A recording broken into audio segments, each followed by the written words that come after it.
Hello दोस्तों, welcome to my channel learn with Reshu.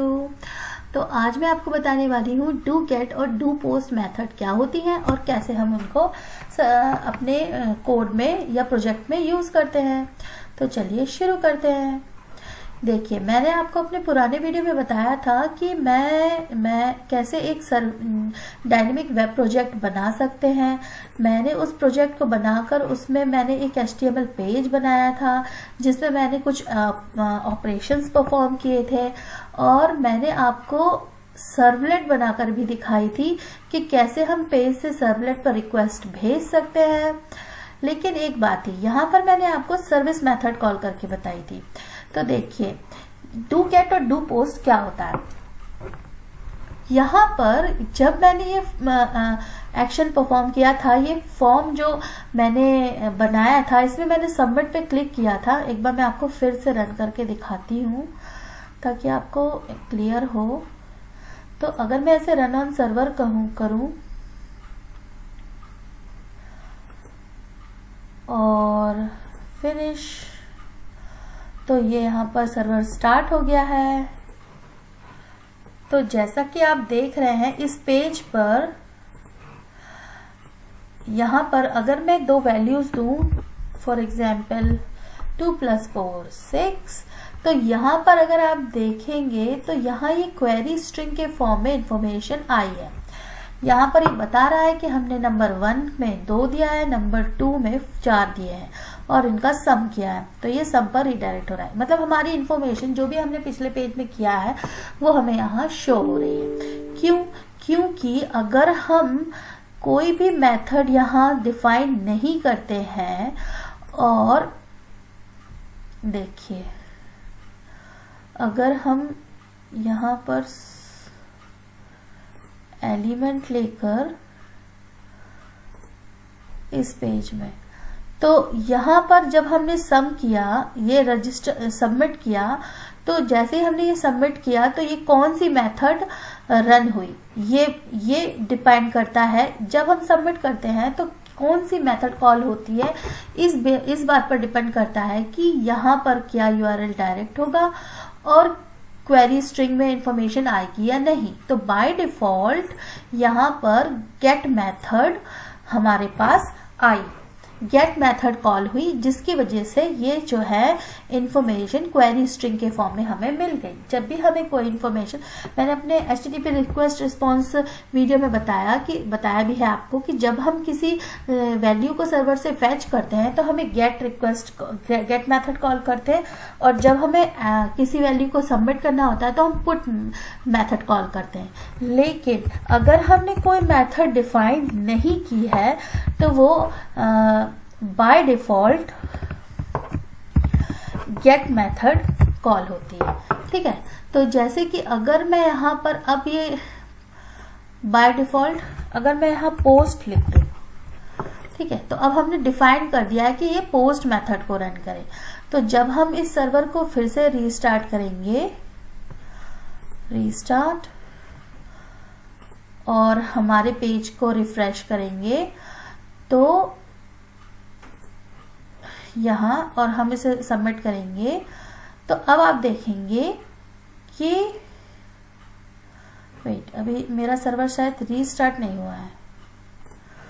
तो अब मेरा सर्वर रीस्टार्ट हो गया है और अब यहाँ पर देखिए, मैं बैक जाती हूँ और रिफ्रेश करती हूँ पेज को, और अब यहाँ पर वैल्यू डालती हूँ, फॉर एग्जांपल 3 और 6, और यहाँ पर मैं एंटर करती हूँ। तो अब देखिए क्वेरी स्ट्रिंग में कोई इन्फॉर्मेशन नहीं आई और हमें रिजल्ट में 9 भी मिला, और हमारे पास यहाँ देखिए ना ही यहाँ नंबर 1 नंबर 2 कुछ डिफाइन नहीं है। क्यों? क्योंकि हमने कौन सी मेथड लिखी है, पोस्ट मेथड। तो जब हमें अब हमारे यूजर से डेटा को हाइड करना होता है, ये तब हम पोस्ट मेथड का यूज करते हैं, और ये बहुत ही अच्छा तरीका है कि हम पोस्ट मेथड का ज़्यादा से ज़्यादा यूज करें, क्योंकि पोस्ट मेथड जो होती है वो सिक्योर होती है, उससे कोई हैक नहीं कर सकता हमारे कोड को। और यहाँ देखिए, हम चाहे तो इस पोस्ट मेथड, कोई भी यूजर चाहे तो इस पोस्ट मेथड को चेंज करके हैक करने के लिए यहाँ गेट मेथड लिखकर इसे रन भी करवा सकता है। कैसे? यहाँ पर उसने लिख दिया गेट और इसमें डाला वैल्यू 5 6 और यहाँ देखिए अब इसको यहाँ गेट मेथड हमने एडिट करके, हमारे कोड में गेट मेथड नहीं थी लेकिन यूजर इस चीज को हैक कर सकता है इस तरीके से। तो इस चीज से बचने के लिए हमें क्या करना होता है, हमें जो है सर्वलेट पे जो है वहां पर स्पेसिफिकली हम डू गेट या डू पोस्ट मेथड में हमारा कोड लिख सकते हैं। तो हम स्पेसिफाई कर सकते हैं कि हमारी रिक्वेस्ट सिर्फ डू पोस्ट मेथड के लिए ही कॉल हो और डू गेट मेथड के लिए कॉल ना हो। यहाँ पर मैंने सर्विस मेथड को कॉल किया था क्योंकि बाय डिफॉल्ट सर्वलेट जब रन होता है तो सबसे पहले वो सर्विस मेथड को कॉल करता है। अब अगर सर्विस मेथड को कॉल करता है तो अगर मैं इस सर्विस मेथड को अंदर से देखूं तो आप देखेंगे कि अगर मैं ऐसे गया हूं इम्प्लीमेंटेशन पे,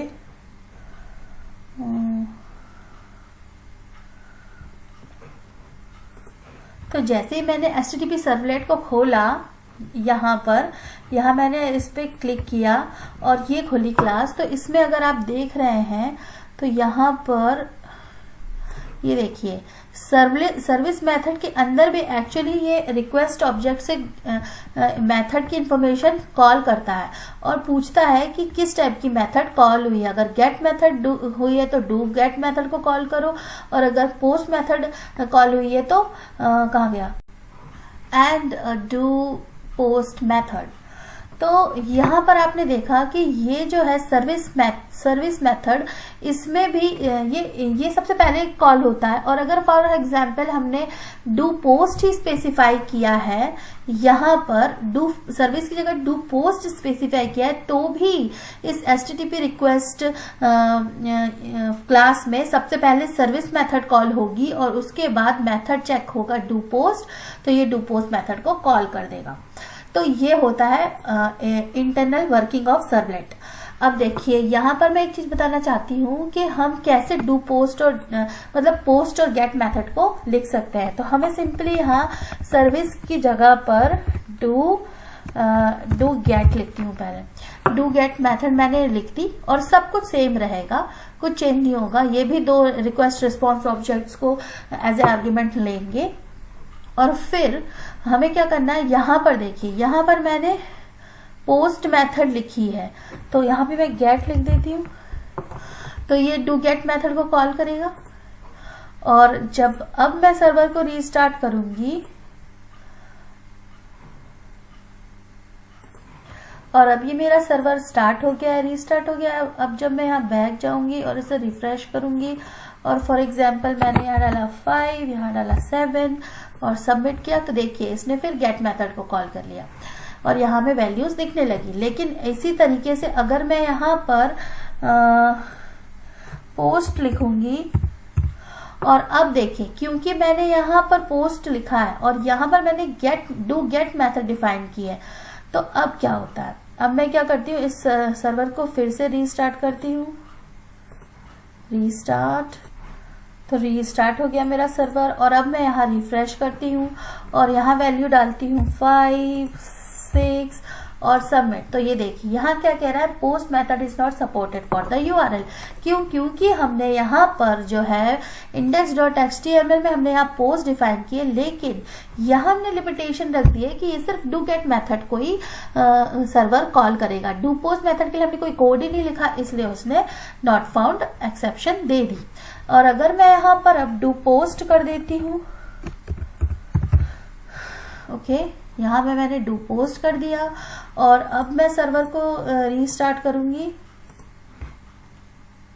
तो सर्वर रीस्टार्ट हो गया। और अब मैं देखिए यहाँ पर बैक जाऊंगी और रिफ्रेश करूंगी और अब मैं फिर से कोई नंबर डालकर और सबमिट करूंगी, तो अब ये सब हमें दिखने लगा। क्यों? क्योंकि हमने यहाँ पर भी हमने पोस्ट मेथड थी और हमने यहाँ पर पोस्ट मेथड को डिफाइन किया था। और अगर मैं यहाँ पर गेट मेथड लिखूंगी तो अब ये फिर मुझे एरर देगा। तो इस तरीके से हम जो है मतलब डेवलपर इस चीज को कंट्रोल कर सकता है कि भले ही क्लाइंट कितनी हैक करने की कोशिश करे, हम सिर्फ यहाँ पर डू पोस्ट मेथड में ही कोड लिखकर ये हम रिस्ट्रिक्ट कर सकते हैं यूजर को कि वो हमारा सिस्टम हैक ना कर पाए या फिर कोई ऐसा काम ना कर पाए या कोई इन्फॉर्मेशन लीक करने की कोशिश ना करे। तो ये एक बहुत ही इम्पॉर्टेंट पॉइंट है कि हमें जो है अपने जो लॉजिक होता है उसे डू पोस्ट मेथड में लिखना चाहिए, ना कि डू गेट में। डू गेट बहुत रेयरली यूज होती है बस फैच करने के लिए, लेकिन मोस्टली जब हमारे पास कॉन्फिडेंशियल इन्फॉर्मेशन हम कोड में यूज कर रहे हैं तो हमें डू पोस्ट मेथड का यूज करना चाहिए। इस तरीके से यूजर का कंट्रोल होता है कि यूजर का तो कंट्रोल होता है कि वो चेंज करके यहाँ वेब में और अपना देख सके, लेकिन अगर हमने डेवलपर ने यहाँ पर एक अपना कंट्रोल यूज किया है और उसने डू पोस्ट मेथड में ही लॉजिक डिफाइन किया है तो फिर उसे कोई यूज नहीं कर सकता, क्रैक नहीं कर सकता। तो ये तो हो गया हमारा डू पोस्ट और डू गेट मेथड का कोड एक्सप्लेनेशन।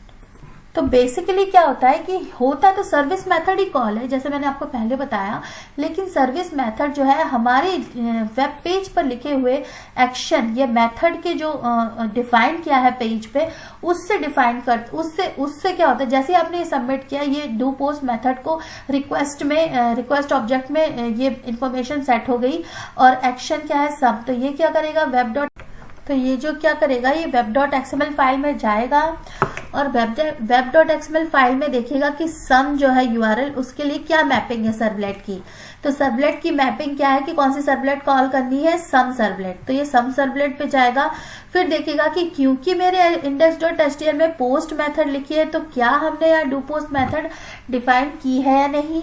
तो यस हमने डू पोस्ट, पहले तो ये देखेगा कि सर्विस मेथड डिफाइन की है या नहीं, तो यहाँ कोई सर्विस मेथड डिफाइन नहीं की है। फिर देखेगा कि क्या डू पोस्ट मेथड डिफाइन की है, तो डू पोस्ट मेथड डिफाइन की है तो क्या मतलब सर्विस मेथड को कॉल करेगा और सर्विस मेथड, सॉरी मैं यहाँ गलत बोल रही हूँ, यहाँ पर जैसे ही वो सम सर्वलेट में जाएगा तो क्योंकि index.html में पोस्ट मेथड डिफाइन की है तो यहाँ पर वो सर्विस मेथड को कॉल करेगा सबसे पहले। अब सर्विस मेथड में चेक करेगा कि कौन सी मेथड कॉल की है, तो पोस्ट मेथड कॉल की है तो वो डू पोस्ट मेथड को कॉल कर देगा। और उसके बाद क्योंकि हमारे पास डू पोस्ट मेथड का एक्सप्लेनेशन लिखा है तो यहाँ पर डू पोस्ट मेथड का इंफॉर्मेशन जो भी प्रोसेसिंग है वो होगी और हमें आउटपुट में रिजल्ट कुछ इस तरीके से मिल जाएगा, लेकिन यहाँ पर क्वेरी स्ट्रिंग नहीं मिलेगी क्योंकि हमने पोस्ट मेथड कॉल की है।